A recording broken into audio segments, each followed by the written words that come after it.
Ya, selamat sore teman-teman semuanya. Terima kasih atas bergabungnya teman-teman dalam diskusi Jawa Sastra dan Kinara Video pada kesempatan ini. Diskusi akan dilaksanakan pada setengah 4, tapi kita akan tunggu sebentar sambil menunggu teman-teman yang lain untuk bergabung. Kita tunggu terlebih dahulu, mohon ditunggu.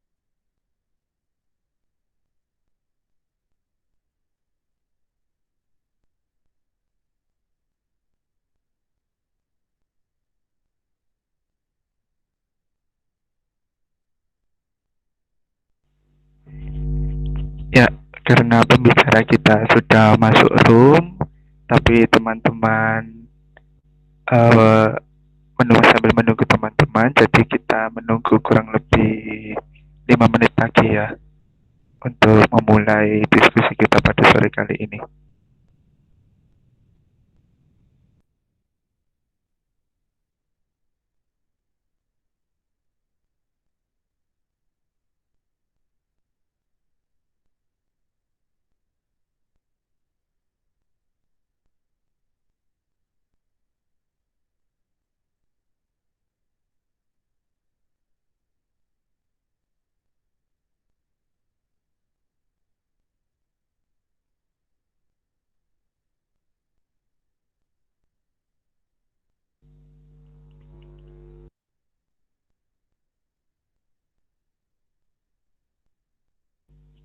Tes tes,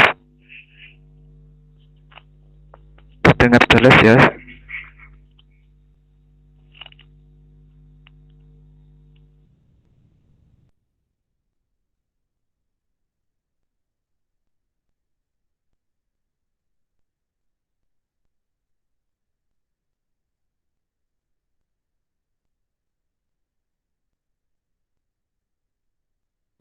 Tes tes tes tes tes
Oke, selamat sore teman-teman semua.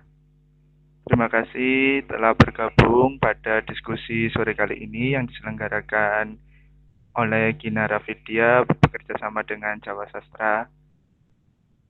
Pada sore kali ini kita telah kedatangan Mas Gale Adi Utama sebagai narasumber kita.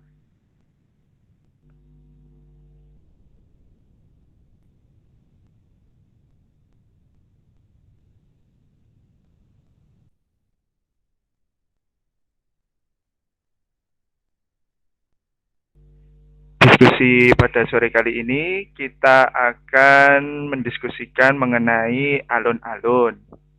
Alun-alun kita sedikit oh, sepertinya sudah pada berkumpul ya.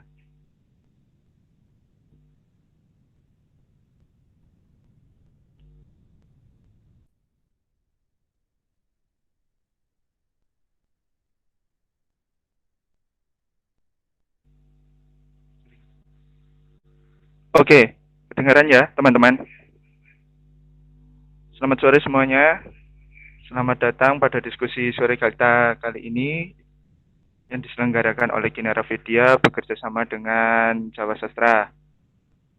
Diskusi pada sore ini kita telah kedatangan Mas Galih Adi Utama yang membahas mengenai tema kita sore kali ini adalah alun-alun dan rahasia cerita-cerita di balik yang tidak sering diceritakan. Seperti itu kira-kira. Saya perkenalkan dulu ya pembicara kita kali ini. Pembicara kita kali ini adalah Mas Galih Adi Utama, yaitu seorang sejarawan dan filolog muda, lulus dari S1 Sastra Nusantara UGM dan dilanjutkan dengan S2 Sejarah UGM. Lalu saat ini ia melakukan riset banyak mengenai sejarah Jawa dan naskah-naskah Jawa, lalu aktif di berbagai kegiatan pelestarian sejarah dan kebudayaan Jawa. Salah satu karya terbaru dari Mas Galih adalah atas nama Kekuasaan Jawa, Kontestasi Politik Sultan Habis I yang sudah dibukukan. Kalau teman-teman tertarik mengenai buku tersebut, bisa nanti chat admin Jawa Sastra untuk membelinya. Mas Galih, sudah masuk? Ya, halo Mas. Terdengar ya? Aman? Tes, Mas Galih. Ya, halo? Oh iya, Mas Galih sudah masuk ini. Oke. Ya.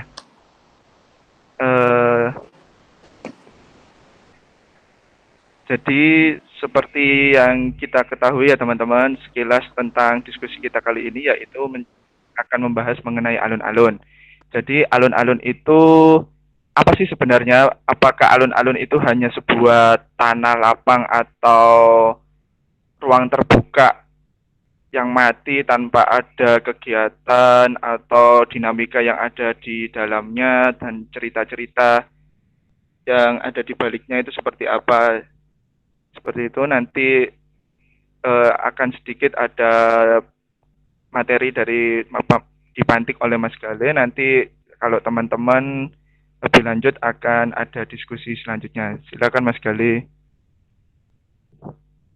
Oke, matur nuwun Mas Faisal.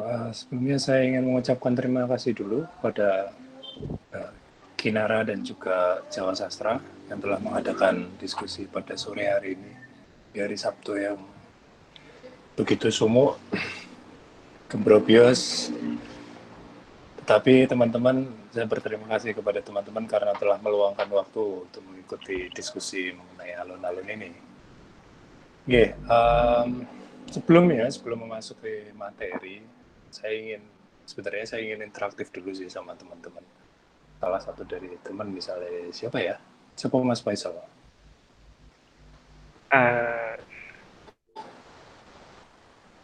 Ya, ini Sri Suryani nih Mas. Ya, Mbak Sri Suryani. Mbak Sri Suryani, dengar suara saya? Halo, Mbak Sri Suryani. Ada? Ternyata Sri Suryani tidak bisa Mas. Ya wes, random ya. Ya, Oke. coba. Mbak Sinta Dewi, ada? Boleh diaktifin mikrofonnya?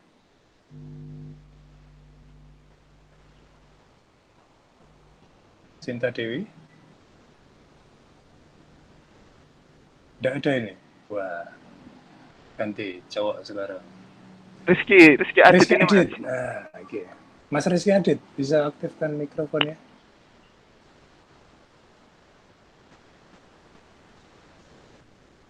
Mas Rizky? Ya, halo. Ya, halo Mas Rizky. Halo. Saya ingin menanyakan satu hal ini Mas Rizky. Ketika mendengar kata alun-alun, apa yang terlintas dalam pikiran Mas Rizky? Pager, Mas. Pager. Maaf sebelumnya, jenengan kelahiran tahun berapa? Saya kelahiran tahun 97. 97, berarti Iya. masih mengalami sekatan yang malam ya? Iya, masih. Iya. Boleh ceritakan sedikit Mas mengenai euforia pasar malam, atau jenengan sering ke sana atau justru malah jarang? Mungkin kalau kesekatan baru 2 kali mungkin ya, ketika terakhir 2 tahun lalu. Kalau euforianya ya kurang lebih seperti pasar malam sih Mas, di mana semua orang bisa berkumpul dan bersenang-senang dan berinteraksi gitu. Oke, matur nuwun Mas Rizky. Oke. Saya pikir semuanya juga mempunyai memori sendiri-sendiri gitu.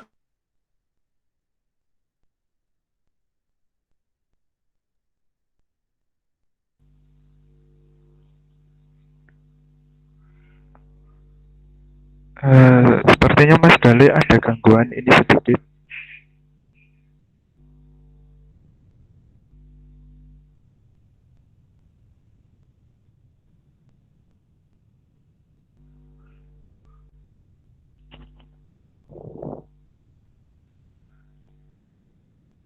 Kita tunggu sebentar ya teman-teman.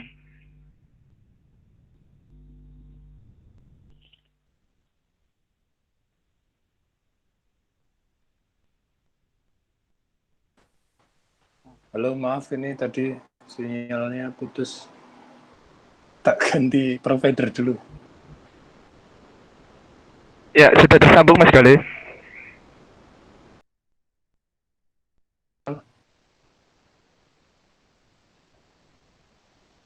Sudah tersambung.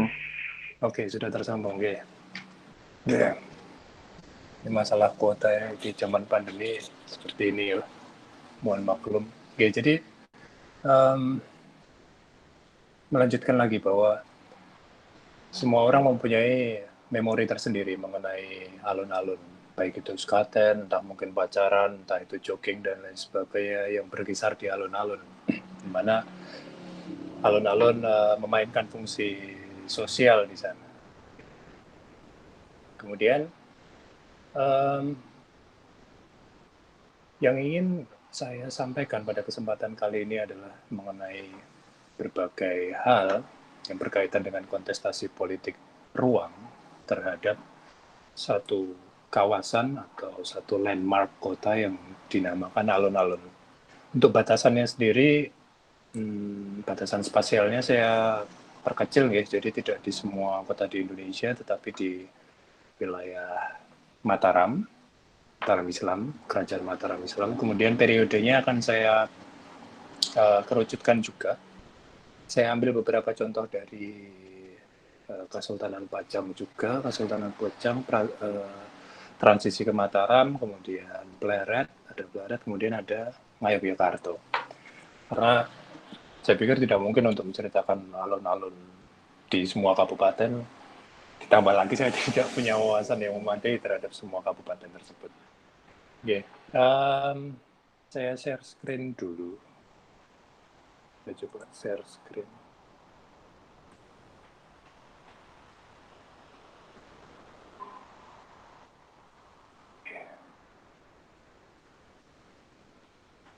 Apakah ini terlihat?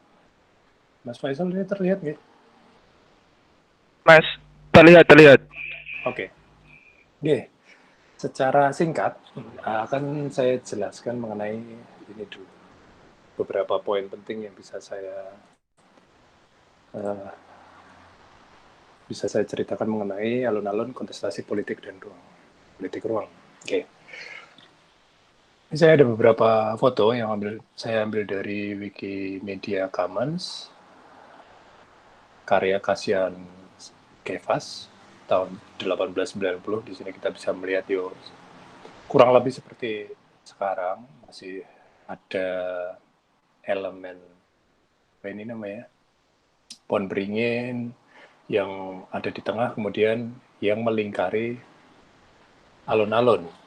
Kalau tidak salah jumlahnya sekitar 64 yang disesuaikan dengan usia dari Nabi Muhammad. Nanti mohon koreksi jika saya salah. Ya. Ini dalam keadaan yang kosong, katakanlah tidak ada manusia sama sekali di sini. Untuk foto yang pertama. Kemudian yang kedua, berbeda dengan yang pertama tadi, di sini kita melihat ada semacam festival atau acara yang besar kemungkinan adalah Grebek pada tahun 1894. Yeah. Kemudian saya naikkan dikit. Saya mencoba mencari definisi dari alun-alun sendiri karena secara subjektif saya juga masih dibingungkan sih alun-alun ini apa artinya. Kemudian saya mencoba membuka kamus dari Purwodarminto, ada Wojowasito juga. Teman-teman bisa membaca. Untuk yang pertama itu Palemahan Jembar, jadi kayak pelataran yang luas, tanah yang luas, itu di depan dan di belakang keraton. Jika kita menempatkannya pada Keraton Yogyakarta, maka kita menemui alun-alun utara dan alun-alun selatan. Atau di depannya kabupaten. Kabupaten itu biasanya hanya mempunyai alun-alun depan saja, di depannya kabupaten, tetapi tidak mempunyai alun-alun belakang. Lalu kemudian yang kedua, definisi yang kedua itu adalah ombak ing pasisir. Ini jika tidak reduplikasi, guys. Jadi hanya satu kata, alun itu ombak di pesisir, ombak di lautan. Kemudian ada yang ketiga, ini semacam gabungan.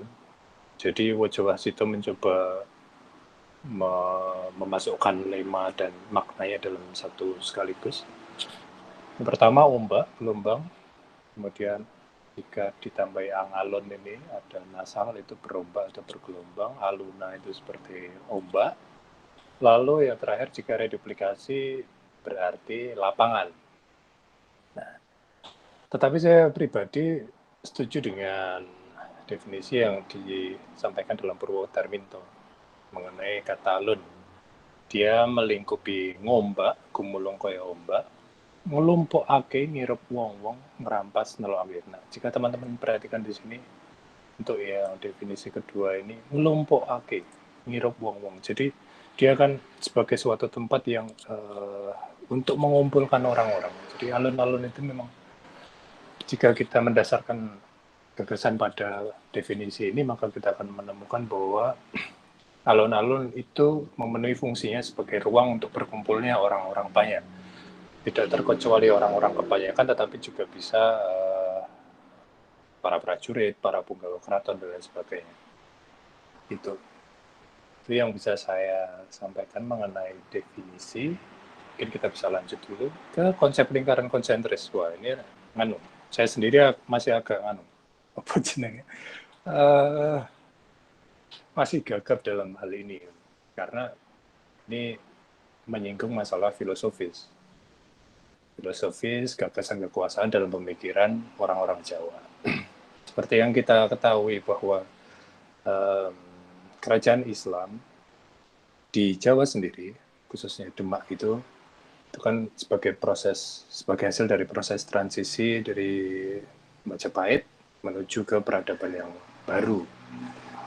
Nah, namun para sarjana itu menemukan bahwa ada suatu konsep yang diadaptasi dari konsep Mandala, yaitu yang disebut oleh T.E. Behren ini sebagai suatu imago mundi, mikrokosmos. Jadi keraton ini merupakan perwujudan dari mikrokosmos. Nah, mengenai mikrokosmos sendiri secara sederhana ya, itu kan orang Jawa memahami adanya jagat gede dan jagat cilik. Jagat gede ini adalah dunia yang ditinggali oleh para dewa atau atau makhluk yang mempunyai daya adikodrati yang berbeda dengan manusia semuanya. Kemudian yang mikrokosmos ini yang manusia. Kemudian di tengahnya biasanya itu ada suatu penghubung, medium ya. Nah, raja dalam kerajaan Islam itu memerankan menjadi medium sebagai perantara. Jika pada kerajaan Hindu-Buddha itu raja berperan sebagai titisan dewa, di kerajaan Islam raja-raja berperan sebagai mediumnya, sebagai pemancar cahaya keilahian jika yang disampaikan oleh Mulder, Niels Mulder juga. Ada Niels Mulder, Kim Wijianto, ada Zoet Mulder mengenai gagasan kekuasaan Jawa itu raja yang di tengah itu. Teman-teman bisa lihat di sini Proposoyaso di mana disimpan barang-barang pusaka kerajaan itu menjadi titik pusat yang memancarkan cahaya kekuasaannya, cahaya pengayomannya.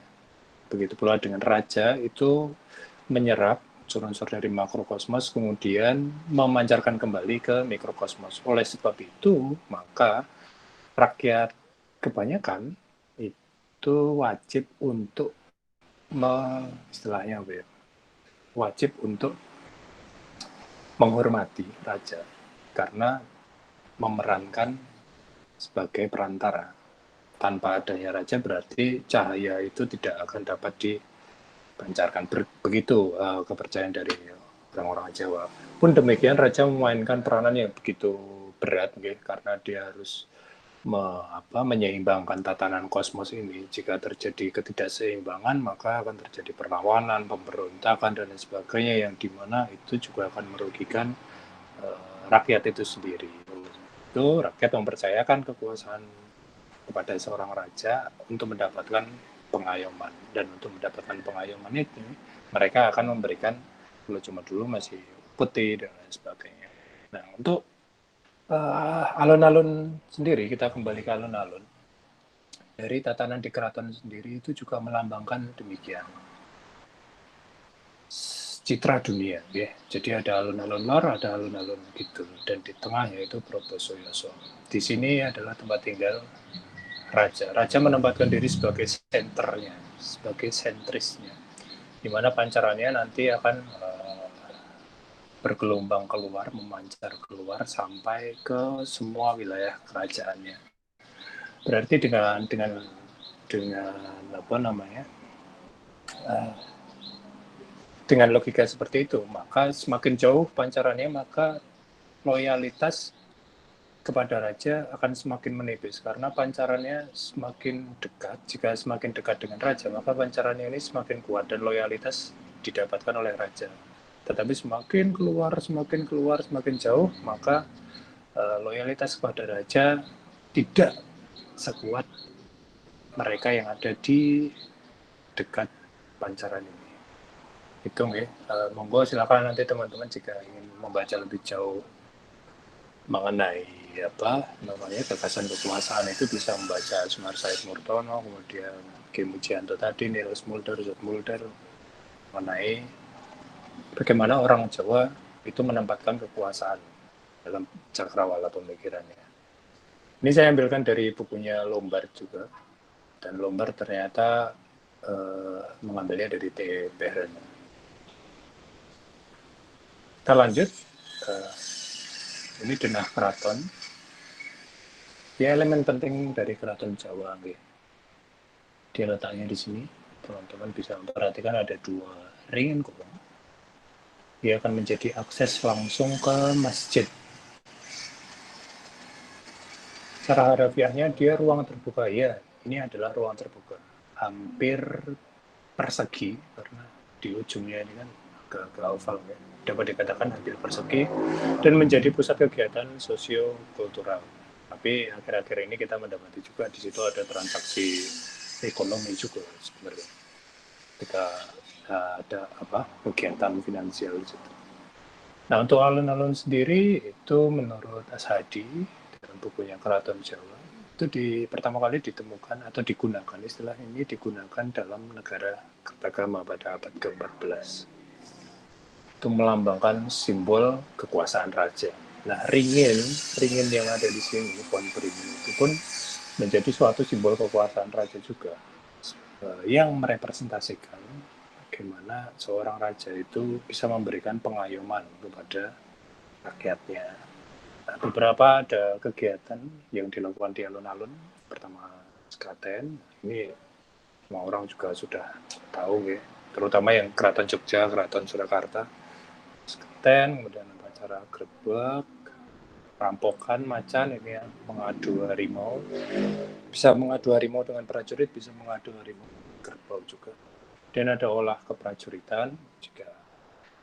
Di alun-alun selatan itu dulu juga digunakan untuk olah keprajuritan. Yang di depan ini menurut Ashadi itu juga pernah dijadikan oleh olah keprajuritan oleh prajurit kavaleri dan juga prajurit biasa. Tidak terkecuali juga dengan tempat hukuman, alun-alun sebagai tempat hukuman. Di depan Siti Hinggil, raja akan memberikan hukuman kepada para pelanggar terhadap para tersangka, dan akan diberikan hukuman di alun-alun. Bisa berwujud menjemur diri atau bisa juga dengan hukuman yang lebih berat. Oke. Nah, ini yang saya maksudkan tadi mengenai kontestasi politik, yaitu bagaimana dua pihak atau lebih berkontestasi, bersaing dalam satu arena dengan mengambil gagasan politik masing-masing.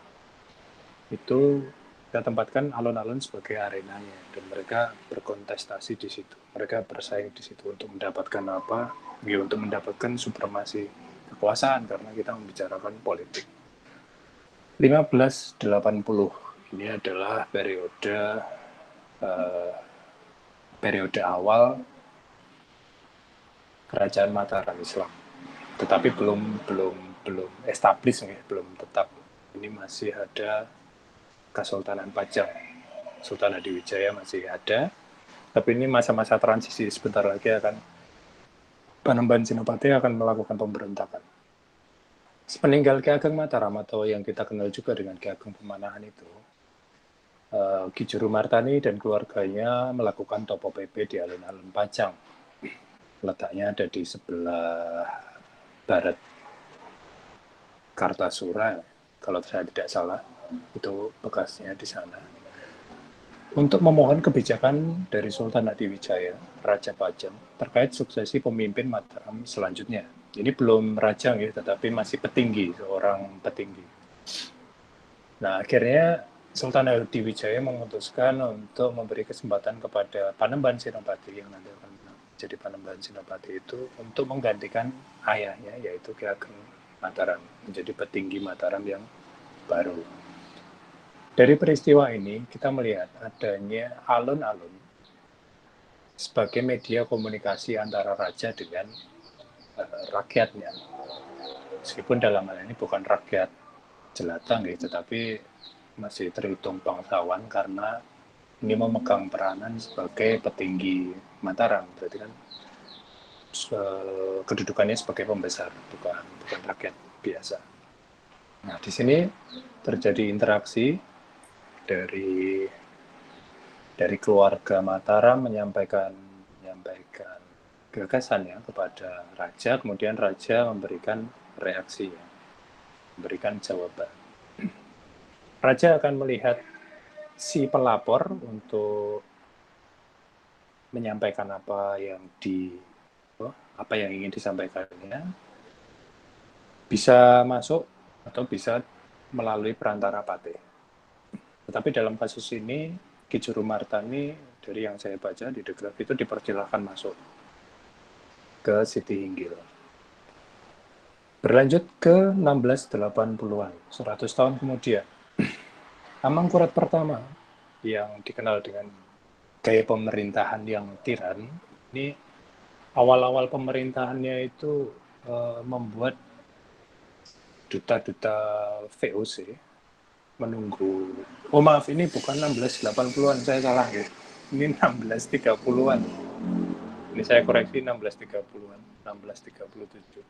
Ketika Mangkurat pertama baru saja menjabat sebagai raja menggantikan Sultan Agung, itu membuat duta-duta VOC menunggu di luar pendopo, yaitu di ruang terbuka yang luas di depan keraton. Berarti kan asosiasinya dengan alun-alun, ya. Nah, itu tempat mereka tersorot langsung sinar matahari. Di sini, Amangkurat pertama memperlihatkan superioritasnya kepada duta VOC dan memperlakukan orang-orang asing ini sama seperti rakyat kecil kebanyakan. Dia tidak akan susah payah untuk merepotkan diri terburu-buru menyambut tamu-tamu ini, duta-duta VOC ini. Tapi dia akan membiarkan dulu sampai Mangkurat pertama ini ingin menemuinya. Gitu.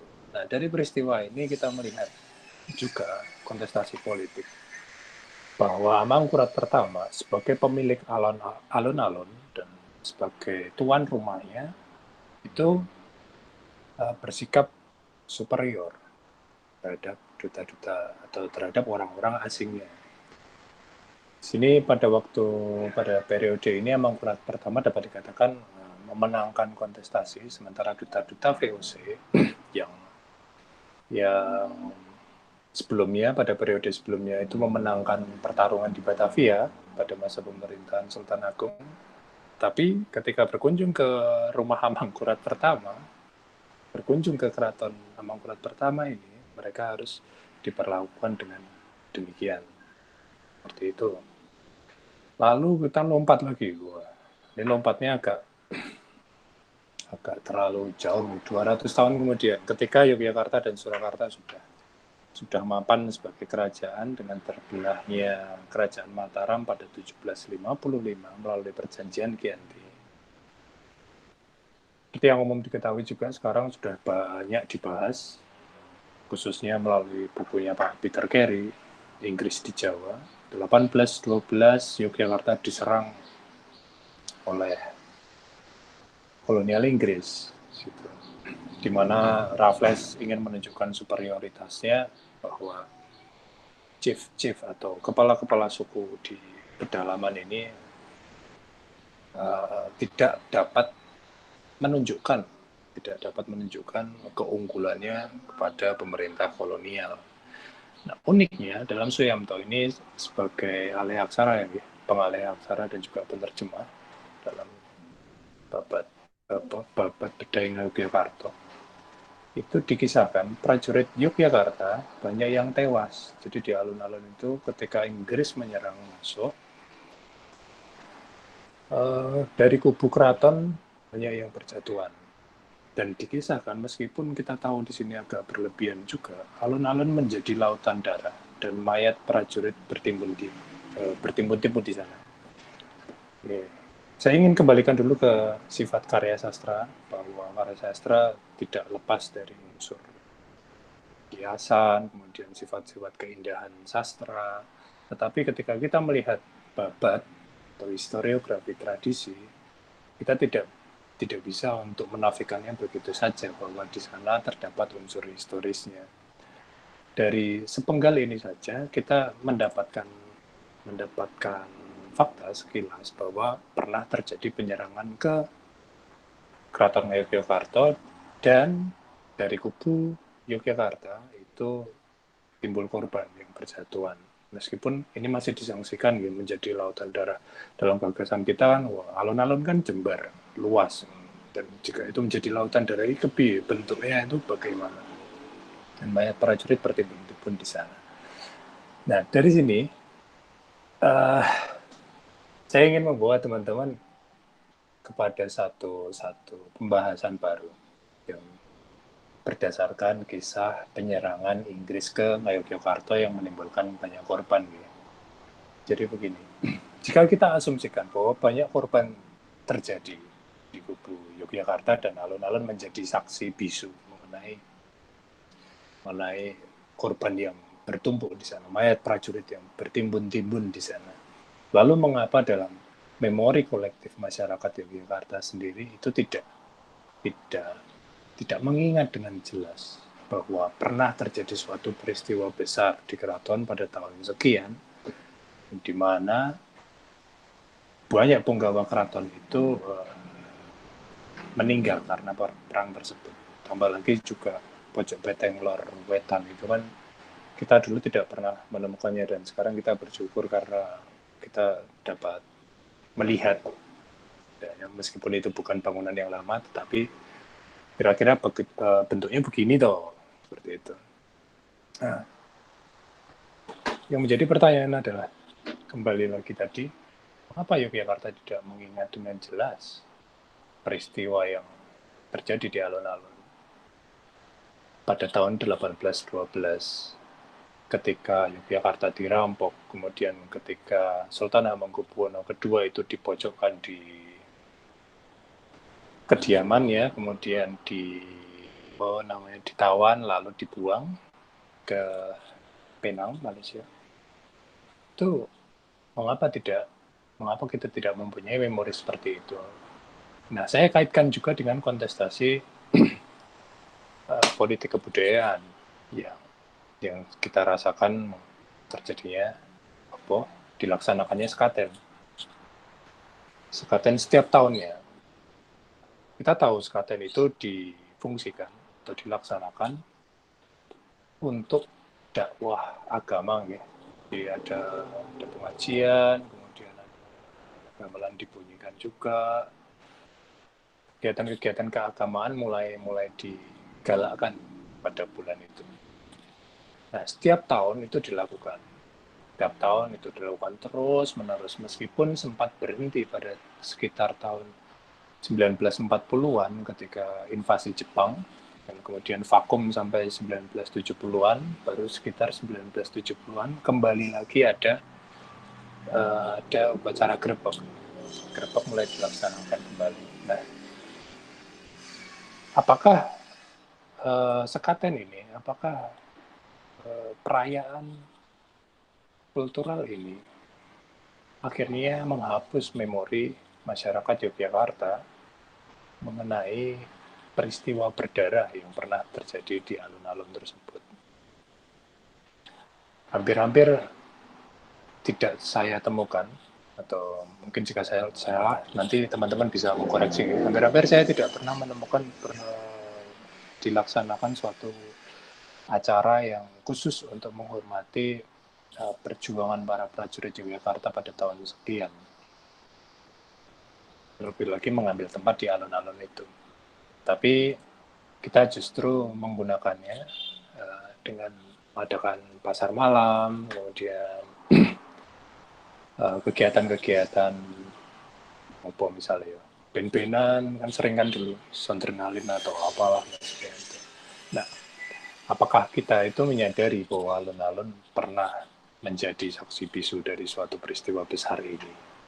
Nah, yang saya maksud dengan kontestasi politik tadi, yaitu berarti ada tumbukan kepentingan seperti itu, bahwa 1812 bagi Kesultanan Ngayogyakarta itu merupakan peristiwa yang meruntuhkan keseimbangan mikrokosmosnya tadi, merusakkan itu, sehingga terjadi perubahan persepsi bagi orang-orang Jawa, khususnya di Yogyakarta, itu menganggap bahwa raja, khususnya Habib II itu tidak mempunyai lagi kemampuan untuk menyimbangkan tatanan di situ. Sehingga keraton berhasil dimasuki oleh Inggris dan kerajaan kehilangan manuskrip atau serat-serat pusaka di situ, kemudian harta kekayaannya, ditambah lagi dengan prajurit-prajurit tidak hanya yang meninggal di sana, tapi juga banyak yang kabur melarikan diri. Tidak hanya prajurit, tetapi juga beberapa keluarga raja pun dikisahkan dalam Papat Panular itu melarikan diri. Seperti itu. Kemudian kontestasi tadi maksud saya adalah memori ini dipertemukan dengan adanya rutinitas grebek, pasar malam, kemudian event-event yang entah itu band-bandan pada zaman kontemporer gitu, bulan 80 90-an itu akhirnya bisa memupus ini, atau ternyata tidak hanya itu saja, ternyata masih ada berbagai macam periode yang perlahan mengikis memori masyarakat tentang ini. Belum lagi kita membicarakan Pangeran Diponegoro, belum lagi kita membicarakan masalah berbagai kebijakan kolonial yang diterapkan di Forster London atau di luar Forster London juga. Berlangsung kemudian invasi Jepang ternyata memang berhasil untuk meniadakan upacara Grebek sampai setidaknya 1970-an. Kemudian ditambah lagi dengan event yang secara sebulan penuh itu pasar malam. Jadi pasar malam dan juga sekatennya itu seakan satu mata uang yang tidak bisa dipisahkan, dan akhirnya bisa dipisahkan juga pada tahun 2019 kemarin. Nah, kira-kira itu yang bisa saya sampaikan Mas dan Mbak mengenai alun-alun. Monggo kita akan diskusikan bareng-bareng. Jadi dari persepsi teman-teman mengenai alun-alun ini apa, tidak hanya saya nanti yang akan menjawab, mungkin bisa dari teman-teman yang lain bisa menanggapi seperti itu. Mas Faisal, saya kembalikan. Ya, terima kasih Mas Gali. Terima kasih atas pemantik materinya yang sangat menarik. Jadi sekilas tadi Mas Gali membahas mengenai definisi dari alun-alun, lalu bahwa alun-alun merupakan bagian dari tata ruang keraton sebagai mikrokosmos, lalu terdapat beberapa kontestasi politik yang ditarik sejak masa Juru Martani yang PP dipajang, lalu dilanjutkan oleh perlakuan Amangkurat terhadap duta-duta VOC di alun-alun, lalu perubahan persepsi masyarakat yang mengenai tidak adanya memori kolektif mengenai peristiwa gugurnya prajurit Yogyakarta masa Gettys Bay. Jadi untuk teman-teman, untuk sesi diskusi akan dimulai. Jika ada pertanyaan atau diskusi, silakan mencet terlebih dahulu. Lalu nanti dipersilakan untuk mengaktifkan mic dan videonya. Silakan teman-teman.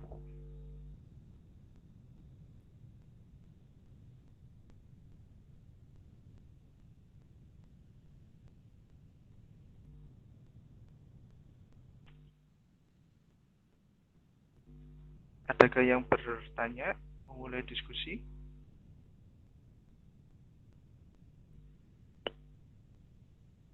Kepada teman-teman dipersilakan.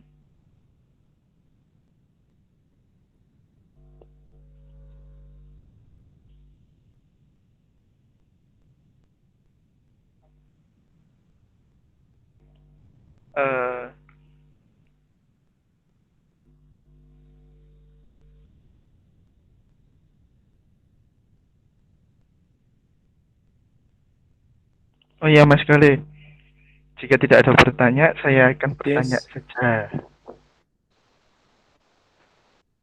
Oh, sudah ada yang bertanya nih. Berarti nanti pertanyaan saya disimpan. Pertanyaan dari Mas Muhammad Ridwan Firdaus. Yang pertama, bagaimana hubungan masyarakat minoritas dengan alun-alun dan kedua alun-alun dengan wabah? Atau Mas Ridwannya bisa mengaktifkan mic-nya dan videonya untuk memperjelas pertanyaannya? Monggo Mas Ridwan, mungkin yang dimaksud dengan minoritas ini apa ya? Minoritas secara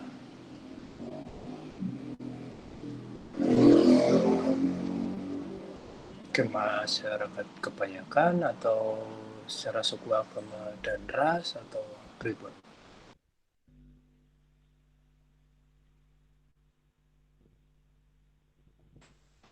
Minoritas ras. Apa ya? Contohnya apa? Contohnya adalah Bukisan mungkin ya.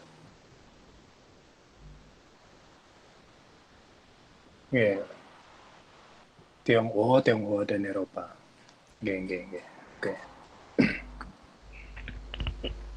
Sejauh pengamatan saya, dilihat dari apa namanya foto-foto dari Kassian Kevas tadi, ternyata baik itu masyarakat Eropa dan juga rakyat Jawa kebanyakan, khususnya di Yogyakarta, ketika melihat grebek, itu mereka bisa bersanding di sana. Ini kita fokuskan pada masyarakat Eropa yang bukan ini ya, bukan pejabat gitu. Jadi saya menemukan sempat searching juga tadi di foto-foto silakan teman-teman bisa cek Wikimedia Commons dengan memasukkan keyword alun-alun ke Yogyakarta atau The Keraton ke Yogyakarta. Itu nanti bisa melihat masyarakat Eropa yang berpakaian Eropa juga itu berdampingan dengan masyarakat Jawa untuk melihat suatu event yang diadakan di Keraton Yogyakarta. Untuk Tionghoanya sendiri saya belum menemukan apakah orang-orang Tionghoa juga turut ambil bagian ketika menyaksikan eventual ini, karena sejauh yang saya tahu itu mereka mempunyai seorang kapitan khususnya di Yogyakarta ini, Tan Jingsing pada tahun 1812 itu yang menjadi pemimpin, dapat dikatakan sebagai pemimpin orang-orang Tionghoa, sehingga komunikasi itu bisa dijalin dan disebarkan oleh si kapitan kepada masyarakatnya sendiri. Begitu Mas. Mungkin Mas Ridwan bisa menanggapi. Silakan Mas Ridwan. Jika ada tambahan.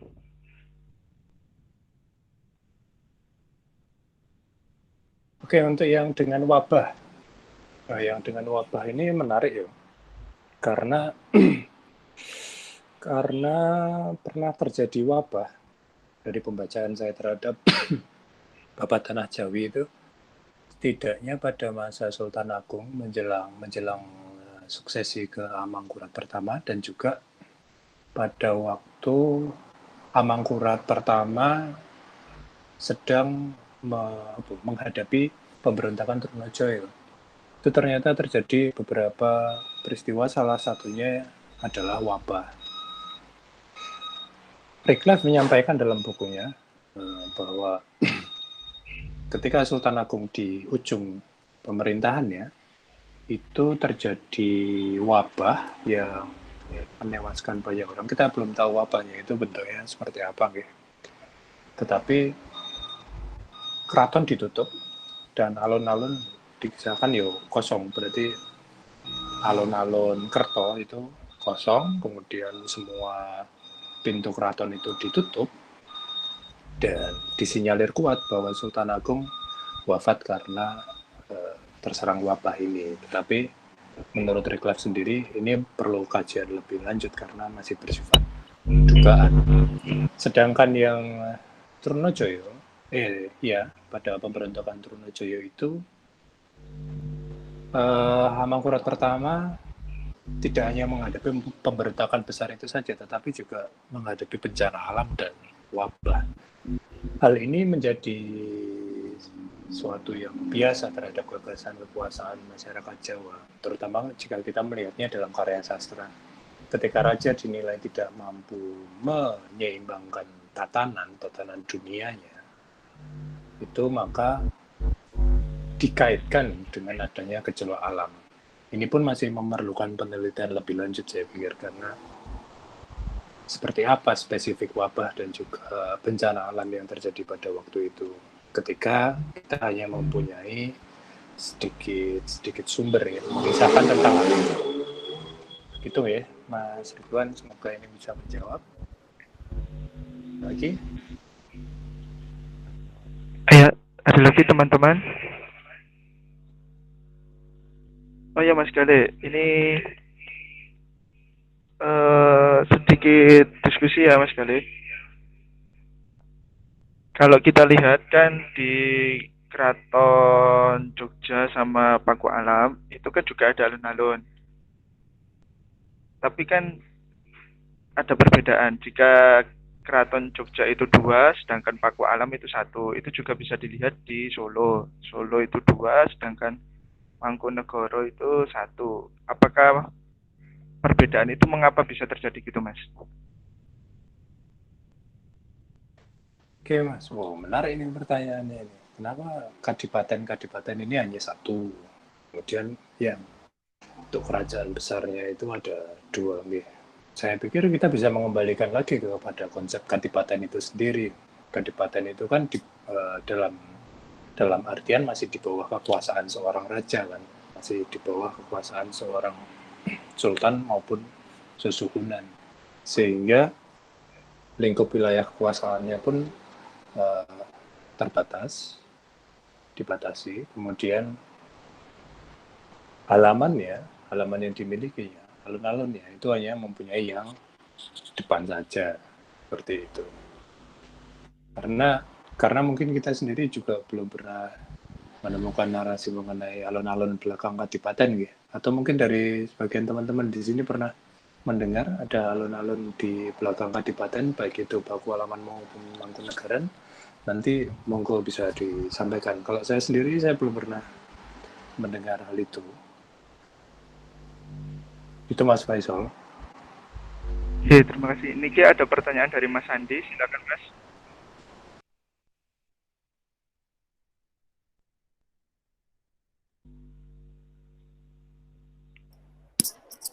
Selamat sore, saya Sandi.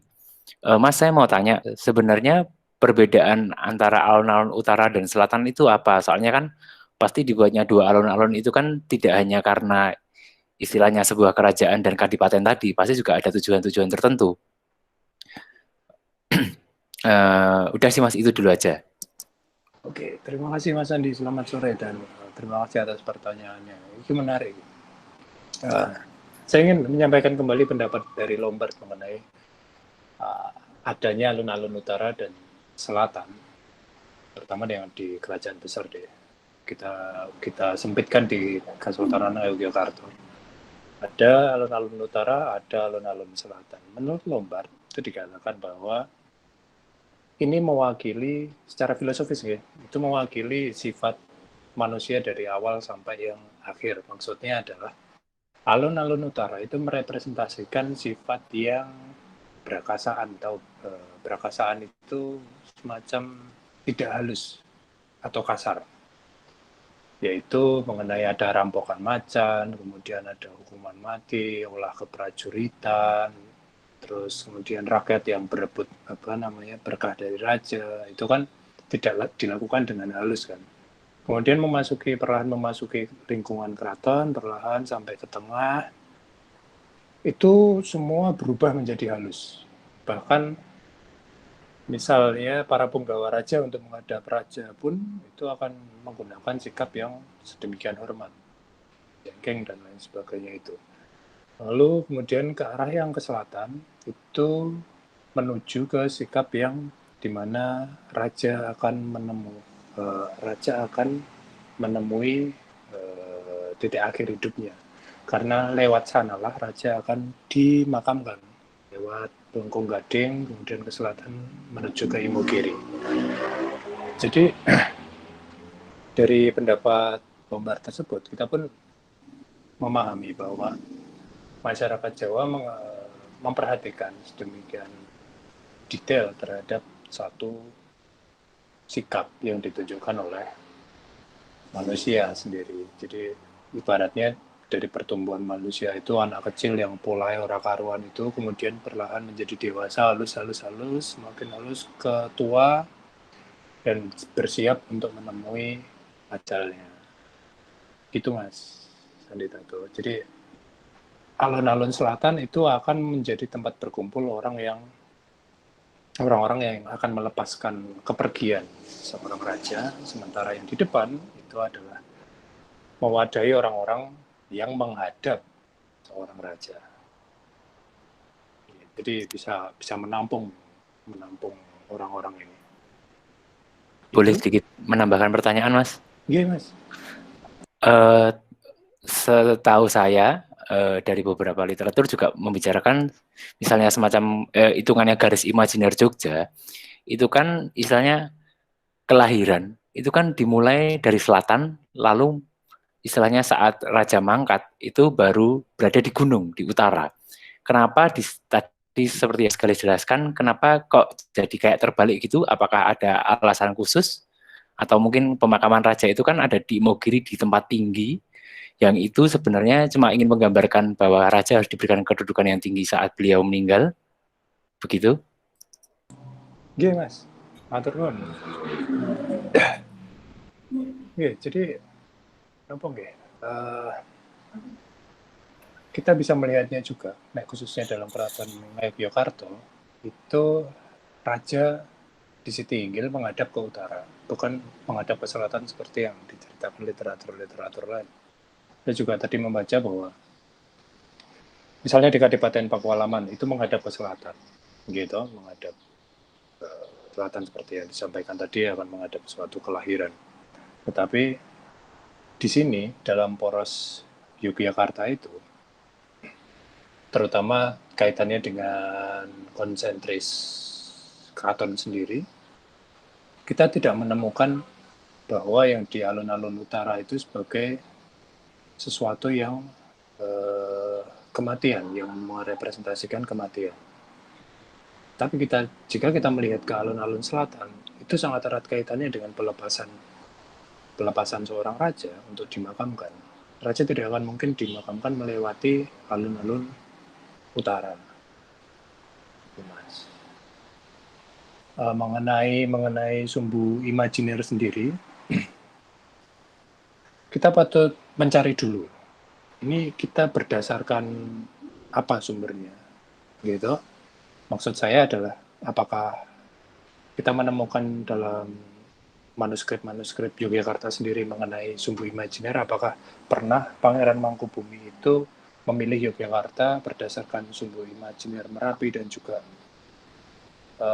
Laut Selatan, atau ternyata itu dipilih karena ada memori kejayaan kerajaan masa lampau dan sebagai tempat transit menuju Imogiri yang letaknya itu ada di tengah dua sungai di mana kandungan airnya sedemikian banyak, yang berarti pula gagasan masyarakat tentang air, gagasan masyarakat Jawa tentang air ini kan begitu kental ya, untuk pengolahan pertanian dan lain sebagainya itu.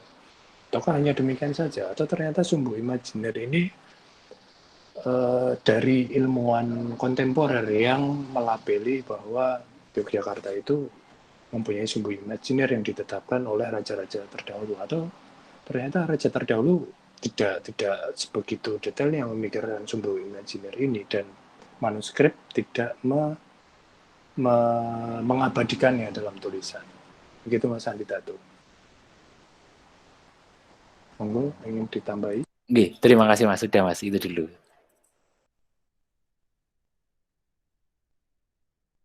Selanjutnya ada pertanyaan dari Mbak Anastasia. Silakan Mbak.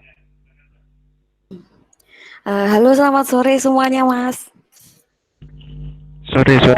Saya mau nanya, kenapa alun-alun itu rata-rata bentuknya persegi, Mas? Apakah ada literatur atau alasan tertentu gitu? Terima kasih.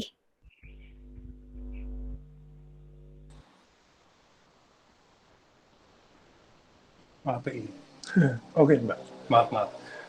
Mengapa alun-alun itu bentuknya persegi, bukan bundar, bukan lejar genjang atau lain sebagainya?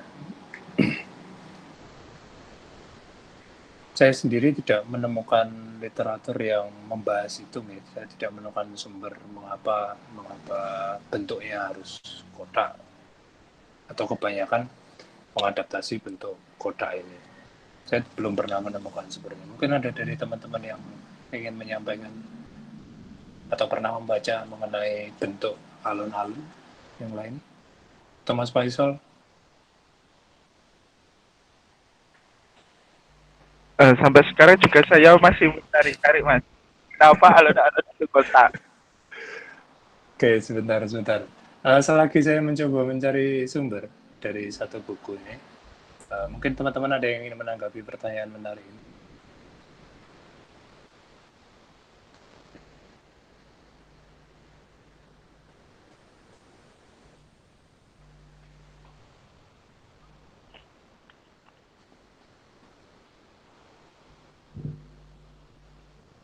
Ada yang ingin menyampaikan gagasannya?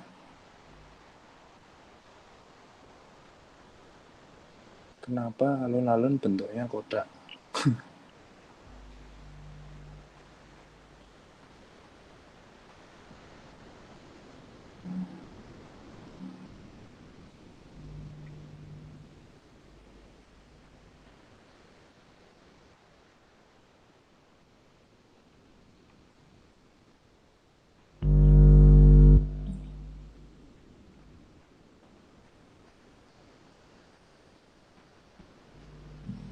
Atau menurut Mbak Anastasia sendiri dulu, wes, sambil saya masih mencari.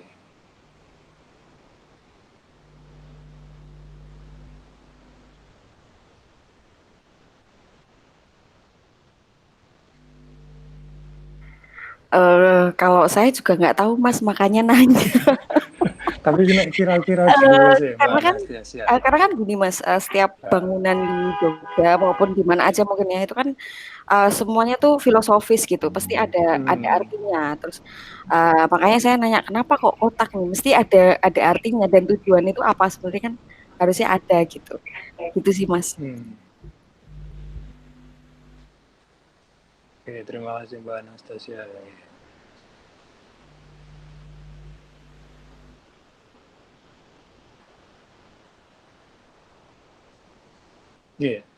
Saya membaca bukunya ini ya, dari kajian arsitektural Pak Asadi. Judulnya apa tuh ini? Judulnya Jawa, Arsitektur Jawa. Ini di halaman 192, teman-teman bisa membaca, saya bacakan ya.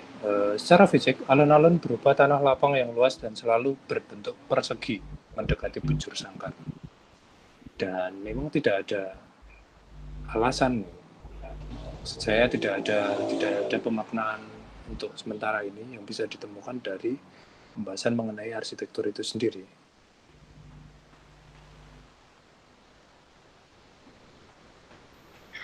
Maaf Mas, saya barusan baca chatnya Mbak Adinda itu kayaknya saya bagus nih jawabannya Mas. Jawabannya Mbak Adinda di chatnya. Oke. Terima kasih Mbak Adinda. Mengapa persegi? Karena persegi itu kan sama rata, baik dari sisi manapun. Tujuannya adalah untuk membagikan segala pandangan dan memaknai arti adil itu sendiri. Oke, terima kasih Mbak Adinda sudah memberikan pandangannya dari Simbah, matur nuwun pada Simbah. Berarti ini ada kaitannya lagi dengan keseimbangan kekuasaan Jawa, berarti ketika semua dibuat secara simetris, berarti itu melambangkan atau merepresentasikan dari kemampuan seorang raja untuk menyeimbangkan tatanannya sendiri. Seperti itu kan? Atau ada yang punya pendapat lain mengenai bentuk persegi dari alun-alun ini?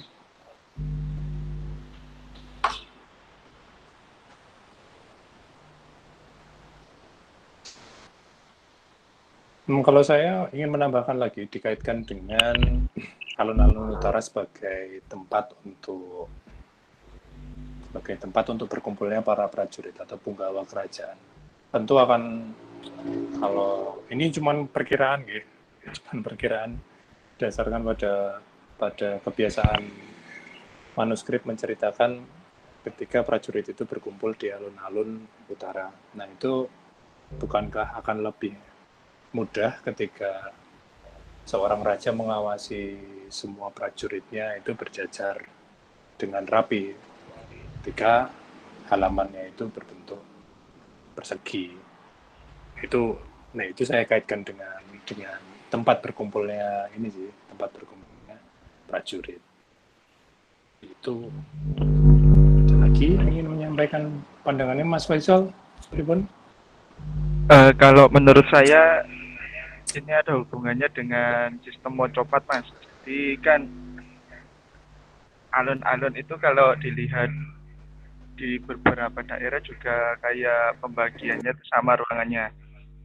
Yang di sebelah selatan itu gedung pemerintahan, sebelah barat itu pusat keagamaan, lalu sebelah utara itu pasar, dan biasanya sebelah timur itu penjara. Jadi seperti 4 arah mata angin kayak gitu. Iya. Berarti misal 4 arah mata angin kan bisa saja dibuat bundar. Kalau bundar nanti nggak menyudut, Mas. Iya. Iya. Oke. Matur nuwun. Pertanyaan yang menarik tadi Mbak Anastasia. Dan apa mungkin tidak ada pertimbangan filosofisnya, Mas? Jadi lebih fokus pada fungsi layaknya kerajaan yang butuh halaman luas untuk mengumpulkan massa. Oke, Mas Fajar. Jadi ya itu tadi maksud saya adalah mengumpulkan massa baik itu prajurit maupun ketika ada perayaan gerbek juga. Yo, besar kemungkinan bentuk persegi ini akan memudahkan penataannya jika dibandingkan dengan yang bundar. Terlebih lagi kita bisa berkaca ketika ini konsep mandala itu mengadaptasi dari kebudayaan Hindu-Buddha sebelumnya. Candi-candi itu kan kotak semua dari situ. Jika ini dikatakan mengadopsi, berarti ya besar kemungkinan penataan dalam lingkup keraton juga akan menggunakan bentuk persegi dalam pembangunannya, seperti itu. Makasih Mas Fajar. Ada lagi? Ini ada tambahan pertanyaan dari Mas Ridwan Firdaus. Apakah ada perbedaan alun-alun yang berada di Kesultanan, Negara Agung, dan mancanegara? Itu Mas Galih. Oke. Di mancanegara itu berarti dia kan dipimpin oleh ada Ronggo, setahu saya di wilayah Mancanegoro, dan juga ada kabupaten-kabupaten lain gitu kan. Alun-alunnya itu kan istilahnya itu kan melakukan pengulangan terhadap alun-alun yang ada di keraton, meskipun tidak mempunyai alun-alun belakang, tetapi konsep alun-alun depan ini meniru persis konsep lingkaran-lingkaran konsentris atau tata ruang yang ada di kerajaan besarnya, itu dipraktekkan atau diterapkan di baik itu Monconegoro dan juga Negoro Agung, meskipun bentuknya tidak semasif atau tidak sebesar kerajaan Kasultanan maupun Kasunanan seperti itu. Tetapi pada dasarnya mereka mengulang kembali atau mengadopsi elemen-elemen yang ada di Kasultanan maupun Kasunanan. Itu yang sejauh ini saya tahu. Jadi mungkin di kabupaten itu nanti ada alun-alun di depannya. Besar kemungkinan di situ juga ada pohon beringinnya. Dan ketika nanti ada pohon beringinnya, di sebelah mananya itu nanti ada tempat ibadah, masjid. Tetapi letak alun-alun itu tersebut ada di depannya kantor. Kalau sekarang disebut kantor ya. Kalau dulu kabupaten Keranggan dan kadipaten juga. Itu sih tempatnya di depan. Kalau perbedaannya, kalau saya pikir itu hanya sebatas besar kecilnya saja. Dia pasti lebih kecil daripada Kasultanan maupun Kasunanan. Itu Mas. Ada tambahan dari Mas Ridwan?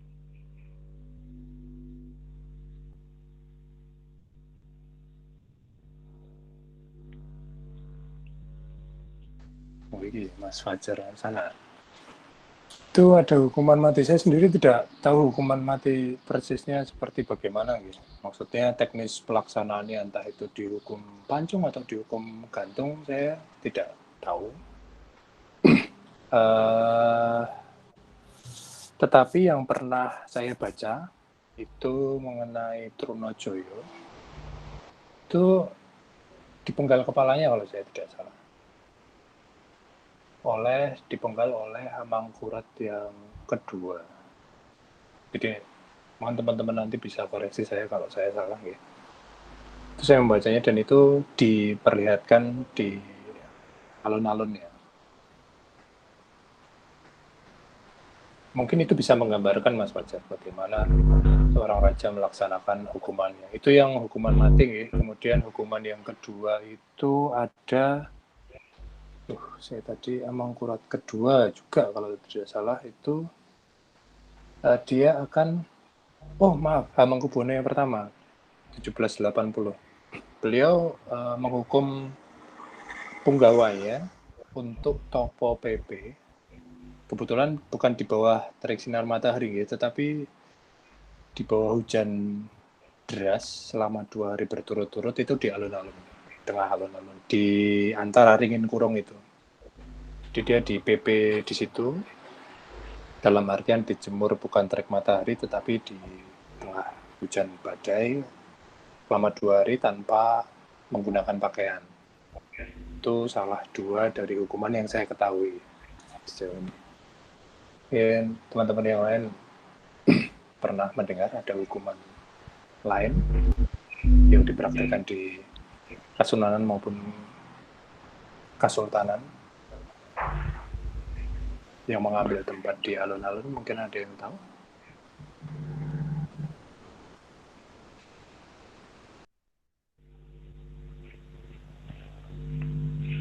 Teman-teman, jika ada yang mengetahui silakan menambahkan. Oke, makasih Mas Ridwan. Ini soal hukuman mati pernah dibahas oleh Hannigan dalam buku Raffles. Dalam buku Raffles yang ini ya Mas, Hannigan tuh tim Hannigan bukan ya? Yang novel Raffles itu bukan ya?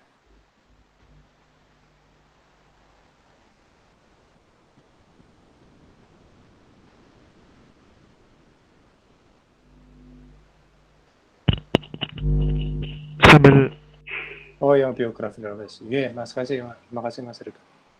selanjutnya ada pertanyaan dari Mbak Farlina. Mengapa rata-rata di tengah alun-alun itu ada pohon beringin? Iya, matur nuwun Mbak Farlina Budiarti. Jadi kembali lagi bahwa secara simbol ya, itu pohon beringin merepresentasikan sikap seorang raja yang mampu mengayomi, karena kita tahu sendiri karakteristik dari pohon beringin itu kan meneduhkan juga, dan itu suatu pohon yang bahkan ada pada era kerajaan-kerajaan sebelumnya, begitu di Majapahit maupun Pajajaran, itu juga sangat-sangat menghormati adanya pohon beringin. Kemudian ketika ditanam di keraton, di alun-alun, itu raja ingin menunjukkan bahwa di bawah pemerintahannya itu rakyat terjamin untuk bisa diayomi. Itu berarti kita membicarakan simbol kekuasaan dari raja. Sekian Mbak Farlina.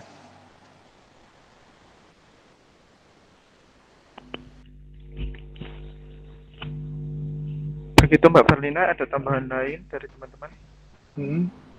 Mungkin ada yang membaca lain mengenai filosofi beringin. Maaf Mas, mau ada tambahan juga. Ya. Kenapa kok pohon beringinnya itu 2 dan itu berdekatan ya Mas? Terima kasih. Pertanyaannya tadi mengapa berdekatan ya? Ya, ada 2 dan berdekatan. 2 dan berdekatan. Oke, kita membicarakan tentang ringin di Yogyakarta ya. Coba. Ya, kemungkinan besar itu kan kalau yang saya baca ya, itu ringinnya, bibitnya itu satu dari Mojopahit dan satu dari Pajajaran. Dua kerajaan Hindu-Buddha yang pernah jaya pada masanya. Raja-raja yang dianggap satu kerajaan yang pernah berjaya pada periodenya masing-masing. Tetapi dari sisi lain kita tahu Majapahit itu ada di timur dan Pajajaran itu ada di barat. Nah, berarti kita membicarakan Yogyakarta, kita membicarakan konsep penyatuan Jawa di alun-alun Kesultanan Ngayogyakarta. Jika benar bibit yang ditanam itu adalah bibit beringin dari Majapahit dan juga Pajajaran. Di samping itu pula, menurut gagasan kekuasaan Jawa, berarti Raja Ngayogyakarta itu ingin masyarakat tahu bahwa kerajaannya ini itu merupakan silsilah dari kerajaan-kerajaan lama dan juga mewarisi sifat kebangsawanan dari raja-raja yang lama. Begitu pula kemegahannya dan lain sebagainya itu kemudian itu akan berdampak pada kultus kepada raja, pemujaan kepada raja, pengabdian kepada raja. Begitu Mbak Karlina. Terima kasih. Silakan bagi teman-teman yang lain. Jika ada tambahan, pertanyaan, atau diskusi.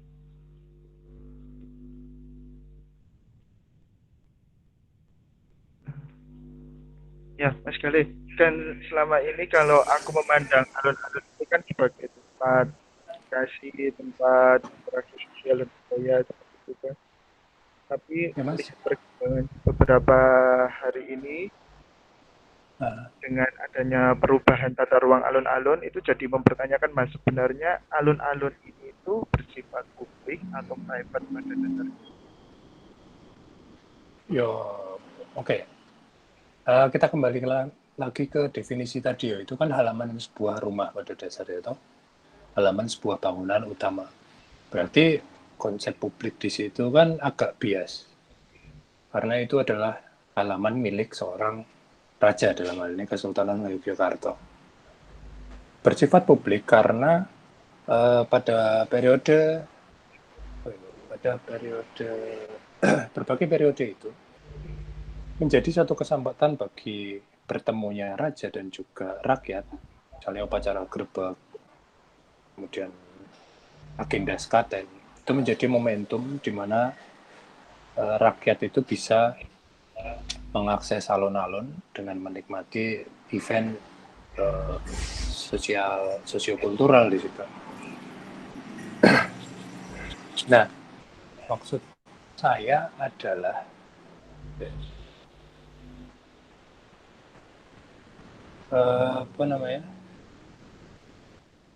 ketika dia dikatakan publik, berarti ketika rakyat itu bisa mengakses. Tapi tidak dikatakan publik ketika dia memenuhi definisi sebagai milik seorang raja. Berarti raja itu mempunyai hak sepenuhnya untuk mengatur halamannya sendiri. Gitu, Mas.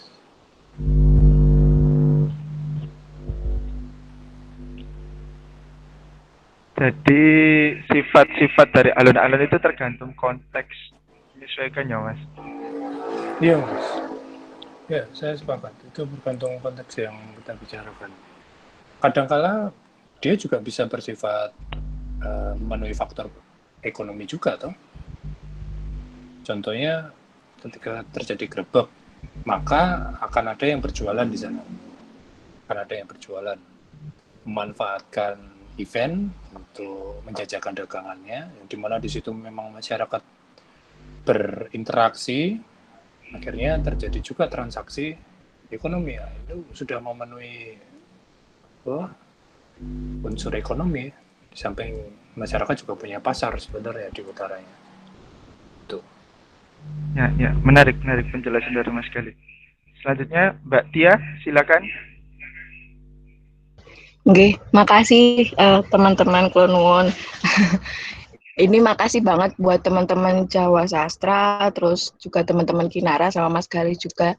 Aku kebetulan ikut ini karena nggak lagi di Indonesia, jadinya kangen sama Jogja.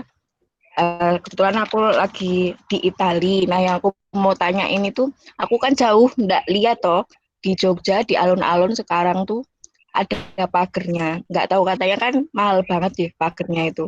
Itu kalau secara penjelasan yang tadi kita bahas kayak mikrokosmos, kemudian juga ada filosofinya, kemudian tadi juga sempat dikatakan bahwa raja kemudian mempunyai apa nggih kersonya sendiri untuk mengatur apa halamannya atau apa itu Mbak.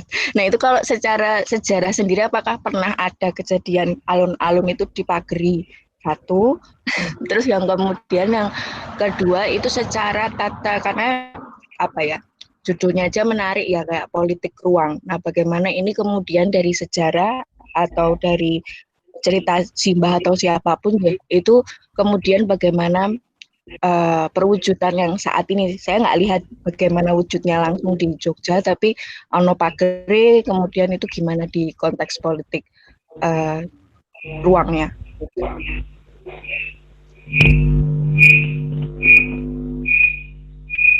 Oke, matur nuwun Mbak Tia. Wah, jauh-jauh dari Itali gitu. Long time no see Mbak Tia. Waduh. Ya, pertanyaan yang menarik. Tadi yang pertama kondisi Jogja dulu ya, alun-alunnya ya yang dipageri. Kemudian yang pertanyaan kedua tadi apa Mbak? Malah aku. Politik ruangnya jadinya seperti apa? Kalau Okay. jadi dari sejarah udah pernah ada nggak alun-alun tuh dipageri, terus yang kedua itu politik ruangnya, terus kemudian bagaimana kalau ada pagar gitu. Itu adalah statement apa atau bagaimana gitu kalau menurut pembacaannya Mas Gali. Yeah. Siap. Matur nuwun Mbak Tia. Kondisinya sekarang kan memang dipagerin, muter, gitu. Nanti mungkin Mas Faisal bisa mencari fotonya yang sekarang. Nah itu muncul berbagai asumsi dan dugaan dari beberapa teman mengenai kebijakan Sultan sendiri sebagai pemilik alun-alun ini, mengapa diputuskan untuk dipageri. Nah, kemudian yang kedua bagaimana politik ruangnya. Kita coba akan menjawab ini. Itu yang pertama, itu memunculkan berbagai polemik ya mengenai apakah pernah dalam sejarah itu alun-alun dipageri sedemikian pula sehingga menjadi dasar bagi keputusan Hamengkubuwono yang 10 Ngarso Dalem untuk memagari alun-alunnya. Yeah. Jika dipageri maka aksi-aksi Topo PP itu yang kemarin-kemarin sempat terjadi lagi karena ada penggusuran dan lain sebagainya, otomatis tidak dapat dilakukan kecuali memang yang ingin melakukan Topo PP itu manjat pagar, gitu.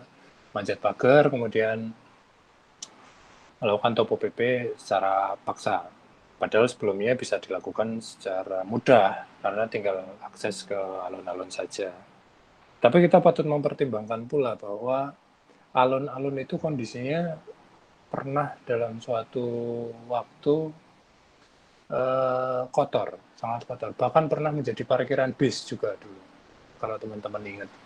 Parkiran bis, kemudian banyak sampah bertebaran, pernah ditanam rumput sebentar, kemudian akhirnya rusak lagi karena masyarakat sepertinya belum siap untuk mengaplikasikan konsep kebersihan yang absolut seperti itu. Tapi masih banyak ditemukan sampah, kemudian banyak katakanlah itu rusak seperti itu. Kemudian akses terhadap pohon beringinnya, akses terhadap pohon beringinnya itu juga berarti terbuka karena tidak adanya pagar. Mungkin teman-teman jika ke alun-alun selatan dan melakukan masangin di sana, mungkin juga akan menemukan aroma-aroma yang tidak menyenangkan. Yaitu ketika yo ngapunten gini ada tukang becak di situ, kemudian nginap atau apa, dan itu buang air kecil di sana sehingga menimbulkan aroma yang tidak sedap. Dalam satu hal secara estetika, penanaman rumput kemudian pemagaran itu itu sesuai dengan zaman sekarang gitu.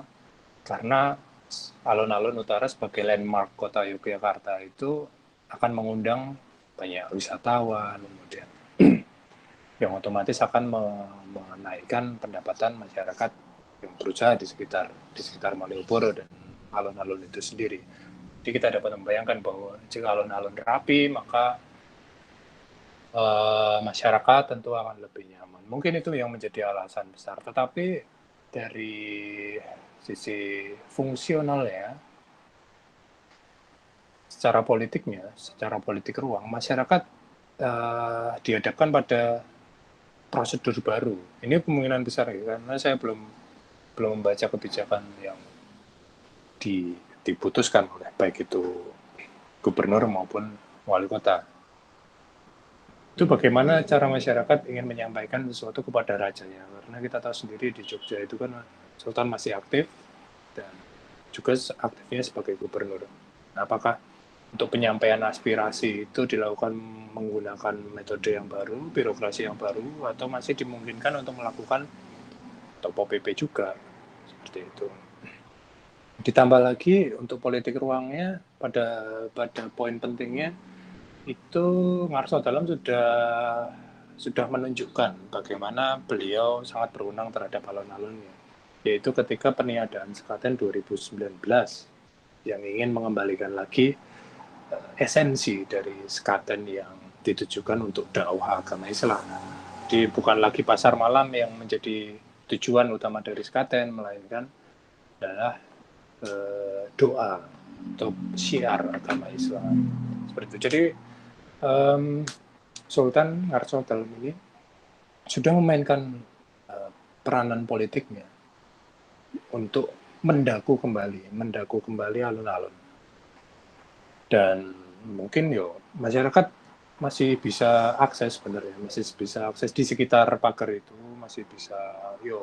Kemarin saya sempat survei di sana, observasi melihat banyak yang pacaran, masih yang jogging, sepedaan, pada dasarnya masih bisa berada di sekeliling alun-alun, tetapi untuk masuk memang sudah dibatasi. Seperti itu Mbak Tia. Ingin menanggapi lagi Mbak Tia. Jadi kalau dari sejarah tuh Mas Galih belum pernah ada di Pageri nggih? Ya, kalau yang saya tahu malah belum pernah di Pageri. Karena kan fungsionalnya pada waktu itu seperti ini. Alun-alun dapat dikatakan tidak rusak juga, sampah juga tidak banyak. Jadi pada periode mungkin sebelum invasi Jepang itu masih fungsionalnya banyak. Maksud saya adalah untuk event-event entah itu kebudayaan atau event-event kenegaraan dengan pejabat-pejabat kolonial itu ketika masuk dari titik nol itu berarti sudah masuk ke halaman raja. Pagar itu benteng kerajaan beserta jagangnya. Jadi yang di dalam tidak perlu diberi pagar. Itu yang sejauh saya tahu. Berarti ini adalah sejarah baru jika memang benar alun-alun untuk pertama kalinya dipagari. Atau mungkin teman-teman yang lain ada yang pernah membaca mengenai pemagaran alun-alun.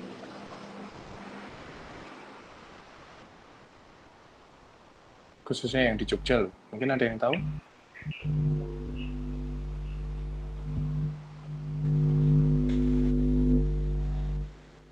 Mas Faisal? Kalau sepemahamanku ya Mas, alun-alun itu dipagar dulu itu paling cuma temporer kalau ada aktivitas-aktivitas tertentu seperti rampokan macan gitu. Jadi untuk membatasi antara penonton dengan kegiatan rampokan itu pakai pagar kayu yang temporer gitu, tapi nanti kalau selesai kegiatannya ya pagarnya bakal dilepas lagi. Tapi kalau sampai permanen saya juga belum pernah menemukan ya gitu.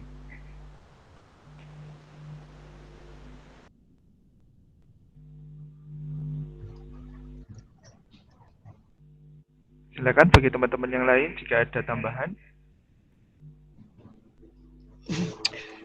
Saya nambahi sedikit ya Mas, sedikit aja. Jadi menarik soalnya persoalan tata ruang kota, sejarah, dan ya maksudnya kok yang dalam bab ini yang mau saya pengen tahu kan soal tadi juga pagar, kenapa pagar besi dan setinggi itu. Artinya kalau nanti anak cucu ke depan, semisal 50-100 tahun ke depan, nanti peta yang gambaran tentang alun-alun itu sendiri kan kelihatan justru akan berbeda, karena ini juga catatan sejarah pertama kali bahwa alun-alun itu dipagari. Nah, kalau melihat balik tadi yang penjelasannya Mas Gali tentang arti alun-alun itu sendiri yang tadi sempat di-highlight bahwa itu juga untuk mengumpulkan orang, yang dimana saat ini untuk mengakses ke alun-alun itu cukup ada pembatasan atau tidak seperti sebelumnya.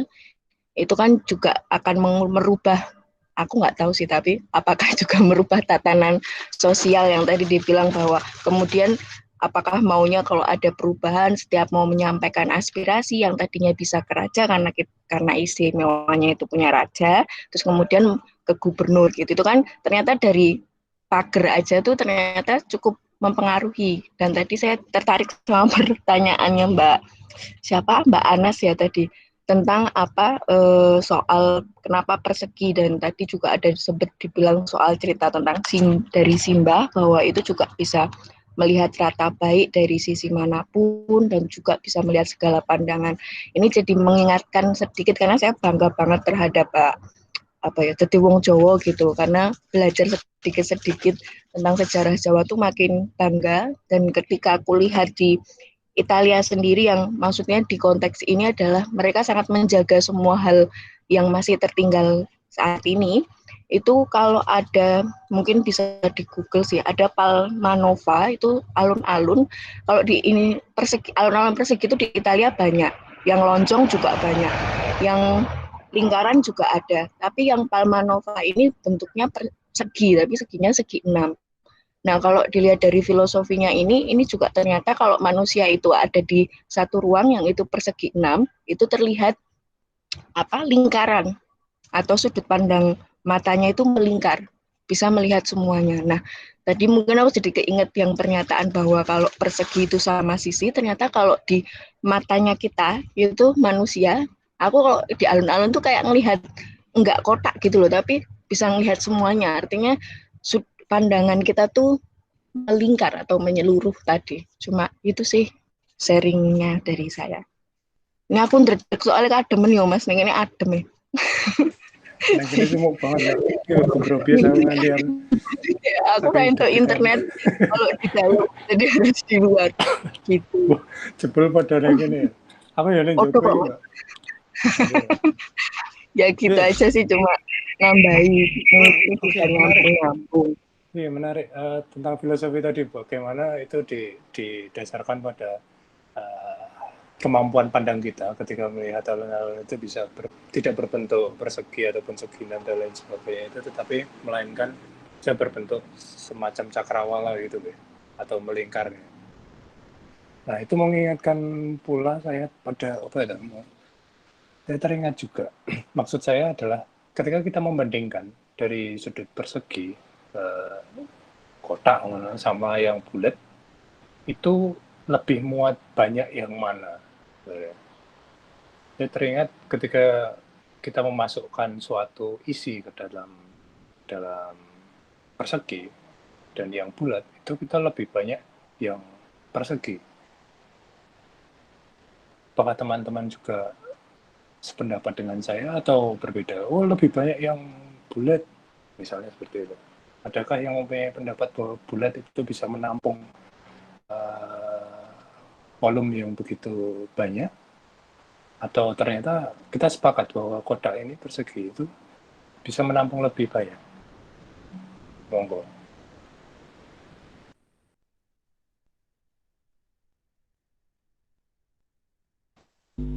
Silakan teman-teman jika ada yang menambahkan.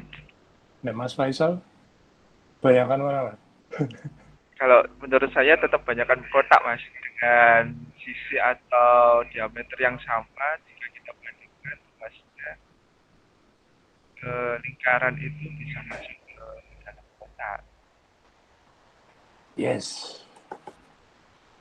Ya, berarti sedikit tercerahkan gitu masalah yang kotak tadi. Dan juga bulat. Dan itu memotivasi saya untuk membaca lagi mengenai apa ya, bentuknya itu kotak bukan bulat. Dan Silakan benar teman-teman yang lain. kata Mbak Tia tadi, saya ingin menambahkan sedikit lagi juga Oh, Mbak iya, Tia, silakan. mengenai perubahan persepsi masyarakat besok anak cucu kita ya tidak dipungkiri, karena kita kan di zaman yang bergerak tidak statis. Maksud saya adalah pasti ada kebijakan-kebijakan baru yang didasarkan pada fenomena-fenomena sekarang, dan itu demi keberlangsungan sih. Saya memandang pemagaran itu mungkin ini sebagai upaya pelestarian alun-alun yang sudah beberapa tahun, puluhan tahun dari 1970 mungkin. Jika itu pertama kali pasar malam diadakan, itu kan seperti dipandang merusak alun-alun, tambah lagi dengan bis. Walaupun akhir-akhir ini kemarin kebijakan mengenai parkir bis sudah dialihkan. Dan akhirnya Sultan sendiri memutuskan untuk dipagari pada tahun ini. Ditambah lagi dengan dibangunnya Pojok Beteng Lor Wetan. Mas Faisal? Silakan teman-teman, ada tambahan?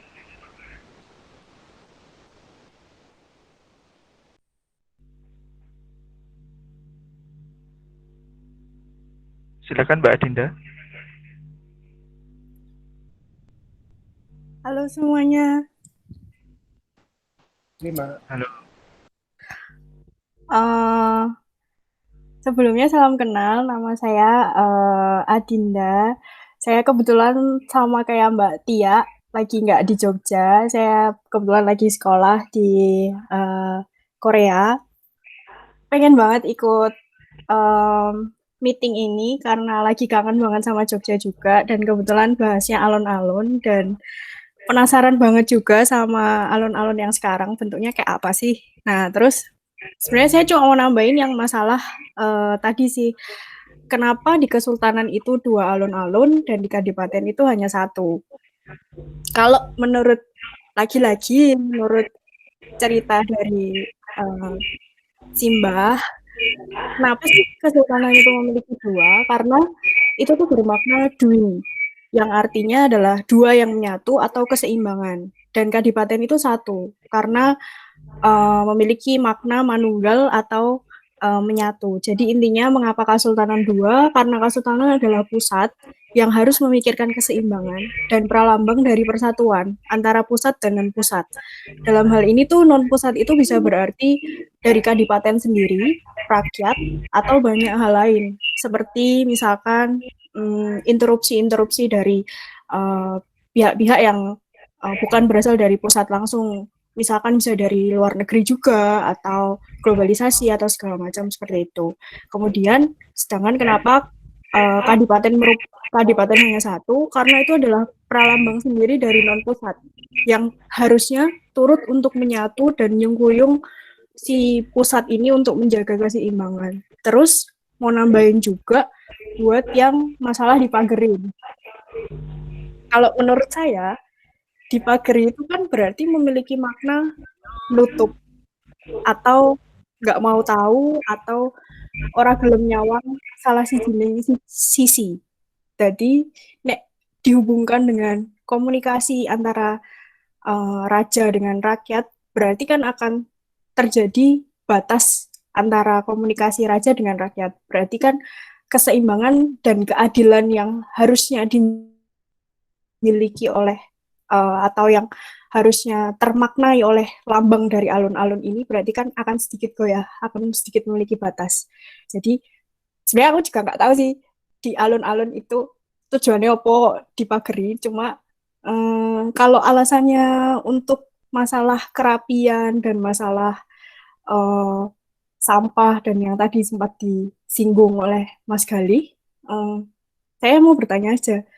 Kalau misalkan memang alasannya adalah untuk kerapian dan segala macam, kenapa jalannya harus dipagerin? Memang tidak ada cara lain untuk membuat terlihat lebih lebih rapi tanpa membatasi keseimbangan dan keadilan.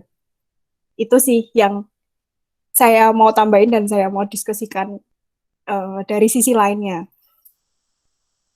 Kebetulan juga eh, saya tuh sangat concern di masalah Jogja, terutama sejarah-sejarah Jogja, karena kebetulan saya dan teman-teman juga punya channel YouTube. Mungkin teman-teman bisa cek juga, namanya Hayuning Yogta.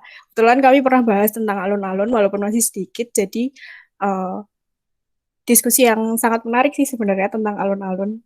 Kalau dari saya, makna keseimbangan dan keadilan itu sebenarnya sangat-sangat perlu digarisbawahin. Jadi kalau misalkan dipagerin, sepertinya saya rasa bukan untuk bab kerapian dan sampah yang berserakan, tapi bagaimana kita harusnya lebih memaknai keseimbangan dan keadilan itu sendiri. Terus sama kalau misalkan kenapa persegi, benar yang dikatain Mbak Tia tadi, karena sudut pandang kita adalah menjadi bulat.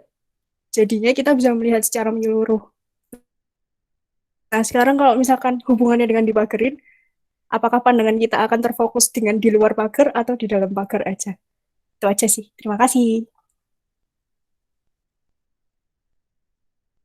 Ya, pernah Mbak Adinda sudah menyampaikan perspektif yang menarik mengenai terputusnya komunikasi antara raja dan juga rakyatnya. Ya, sebenarnya jika kita membicarakan masalah terputus, ya, secara harfiah raja kan sekarang difungsi ya, dengan gubernur. Otomatis beliau juga berkantornya di gubernur, bukan di kantor gubernur, bukan di Citi Inggil lagi yang setiap hari bisa siap untuk dihadap oleh rakyatnya. Nah, mengapa saya lebih cenderung untuk mengamati pola sikap masyarakat kita yang belum sadar atau tidak sadar kita belum bisa menjaga alun-alun itu sendiri. Nah, maksud saya adalah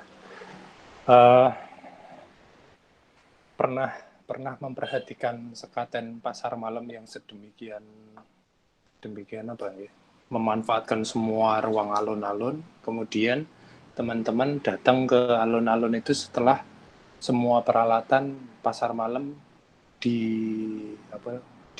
dibawa oleh para pedagang ya, itu yang permainan maupun yang penjajah makanan.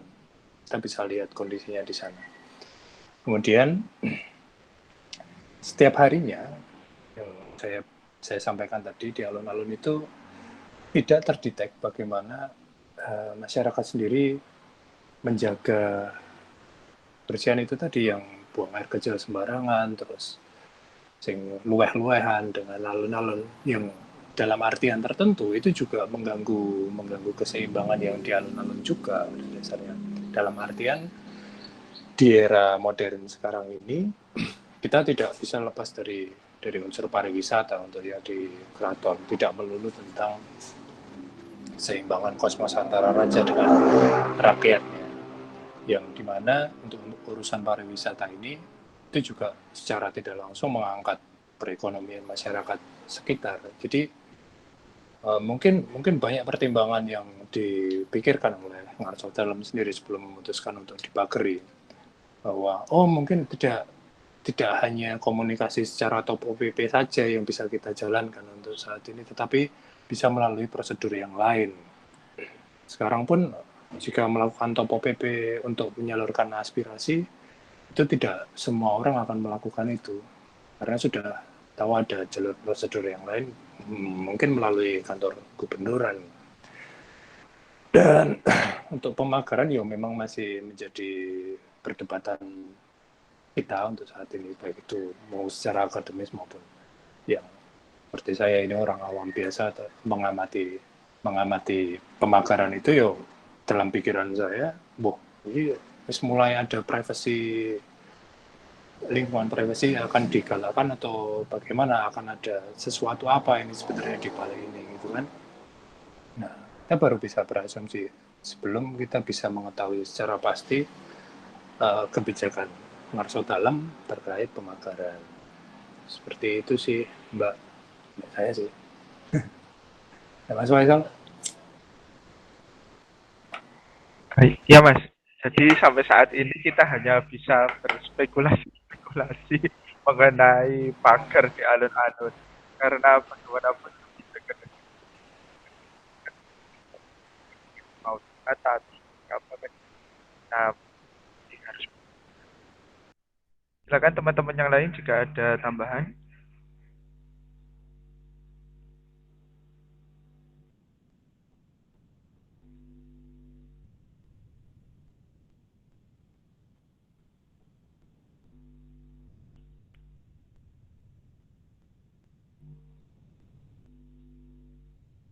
Jika tidak ada tambahan, diskusi akan dicukupkan. Nanti jika ada pertanyaan lagi atau diskusi lagi, nanti bisa dilakukan di luar. Jika ada pertanyaan-pertanyaan yang tidak ingin di-share di sini. Oke, itu tadi adalah sedikit diskusi.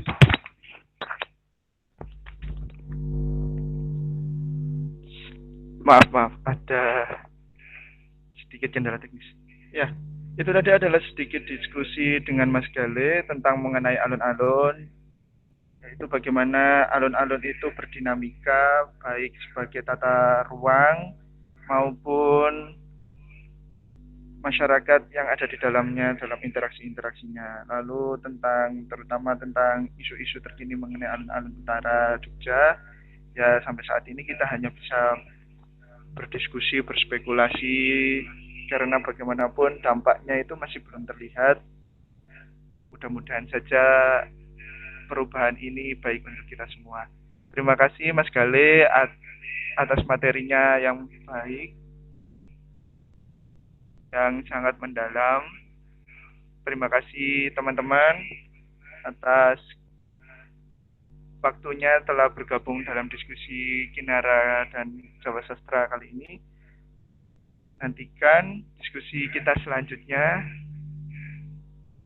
Nanti diikuti terus saja sosial media kita di Kinara Vidya dan Jawa Sastra.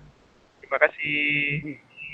Saya juga menyampaikan kepada teman-teman matur nuwun sudah menyempatkan mengikuti diskusi, matur nuwun atas insight yang diberikan, baik itu pertanyaan maupun penambahan maupun pengurangan.